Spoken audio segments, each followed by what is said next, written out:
Well, hello. It is Financial Wealth Week. I'm Elena Fournet, founder of the Intentional Living Project and a transformational wellness coach. And I am with Sani Kumro today, a financial empowerment partner. And she is going to share with us a bit about money personality and how that could possibly be impacting our finances.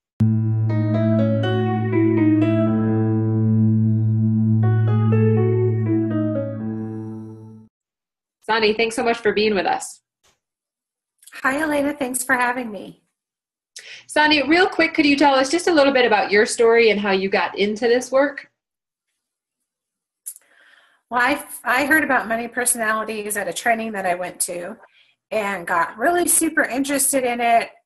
I've always been interested in how people's minds work and how they relate to each other.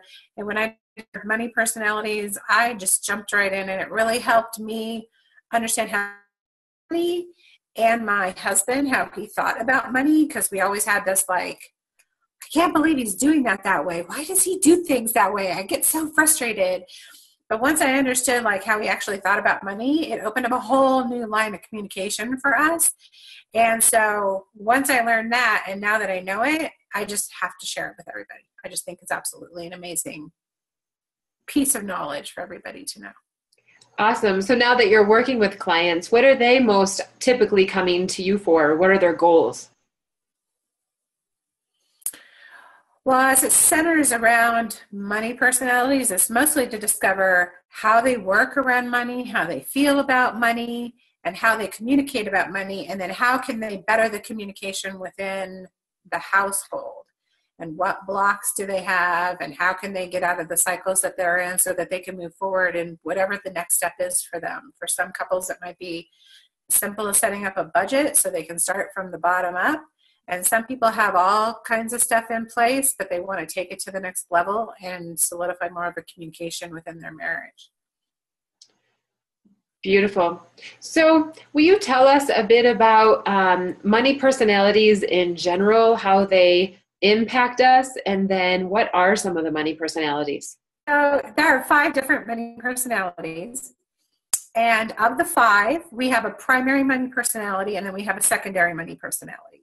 So once I start to explain a little bit about what they are, tell you what they are, you'll go, oh my God, I am so that. And then another one will come up and you'll say, I think that's me too. Like, which one am I? But one will really, really resonate with you. That's probably your primary. The other one is probably your secondary. Everybody has a primary and a secondary, and so does their partner. So you can bring up to 4 different money personalities into a relationship, which can create some very, very interesting conversation.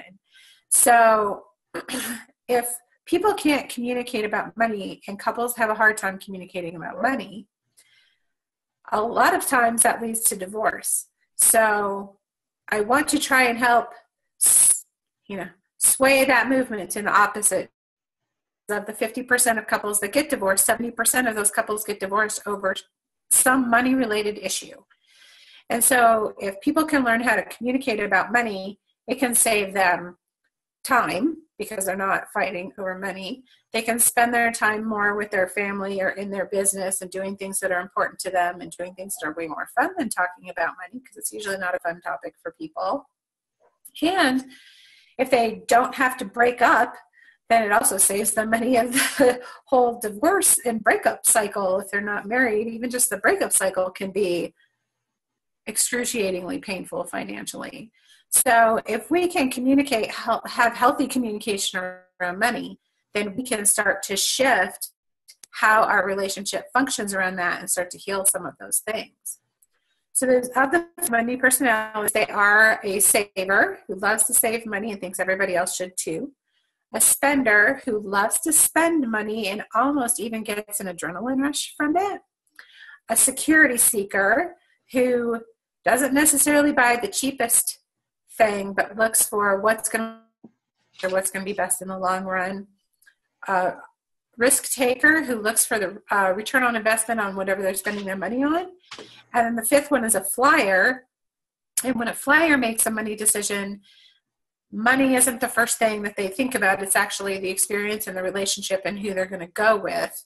and how that's all going to happen. And then whatever their secondary money personality is, that's what typically shows up, and you think that that's their primary, but mostly a flyer is all about the relationship and the experience and how it's going to bring them closer together with someone else. Wow. Okay. So people can identify, I have this primary and then I also have this secondary. And then if I'm in a relationship, I can also start to see some of the patterns of why my communication is difficult or not understood by my husband, because he sees money in such a different way. Right. So, for example, if we look at my relationship with my husband, we have 3 different money personalities in our relationship. I am a security seeker, risk taker. So I call that on both sides of the fence, right? Saver and security seeker on one side, spender, risk taker, and flyer on the other side. So I straddle the fence internally when I make a purchasing decision. I have internal conflict. My husband is a spender security seeker, so he's on both sides of the fence too. But our primaries are on opposite sides of the fence too, right? So when I'm all about security and retirement and safety and all that, he's like, I think I'll go buy a t-shirt, right? I'm like, are you kidding me, right? So having that dynamic, now I know how he thinks about money, and he understands how I think about money, so we can have a different conversation about money, but we're both on both sides of the fence internally and in our marriage. So now that we understand that, we can create different conversations. But like if you take my sister, she's a saver, security seeker. So that's all on what I call one side of the fence. So all of her purchasing decisions, there's no internal conflict going on there. They are on the same side of the fence. So you can kind of see how those, it mix and match together, and sometimes don't match. Yeah. So we've been talking a lot about couples and relationships and the way money personality can interfere with communication and maybe decision making. How about just as an individual? Is there a benefit to me knowing my personality just for my own awareness or growth? Absolutely.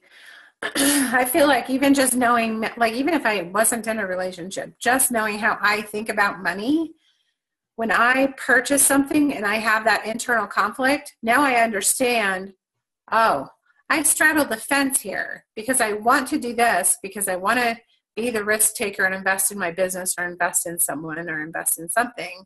But on this side, internally, I'm like, but I really should put this away for retirement, or I really should save up for this, or whatever it is. So even understanding how I function is very helpful. When I make a decision and I go back and forth, I can at least hear those 2 parts of my brain talking to each other so that I can make a decision based on, better information of my internal, knowledge and temperature, rather than just go spend money and then can't figure out why conflicted about it, right? Yeah. And if you're still on one side of the fence, like my sister, at least she knows what she's doing. And then if you say, well, I would like to do these kinds of things, but I don't ever do those. Why don't I ever do those? Well, it's because you're on this side of the fence and not on this side of the fence. So if you have an imbalance, you probably married somebody over here if you're in a relationship that's on the other side. But even if you're not in a relationship, at least you can see why you function and how you function. And all of this together creates our money story. What we believe about money, what we're taught about money, how we express ourselves through money out in the world, and how we talk to people about money, and all of that, how we save money, how we spend money. So this is just a piece of understanding how we feel about money and how we are in a relationship with money. It's just another way to gauge that. Awesome. And you have a pretty simple tool people can use to identify their money personality? I do. I have a quiz. It takes maybe 10 minutes, and it's not all about money. Like, not every question is about money. And so it really gives a broader spectrum look at our personality and who we are. And then at the end, it returns your primary and your secondary money personality. Awesome. So everyone, you guys know we will post Sonia's information, her link, so that you can get to that quiz underneath this video. If you're watching on Google Plus or YouTube, just follow the link below to our site, which will then get you to Sani's site. Sani, thank you so much for spending some time with us and just opening our minds to this idea that we all have a money personality. Well, you're welcome. My pleasure. All right, everybody. We want to hear from you. What have been some of the blocks maybe in communication or even some of your own internal conflict when it comes to spending money?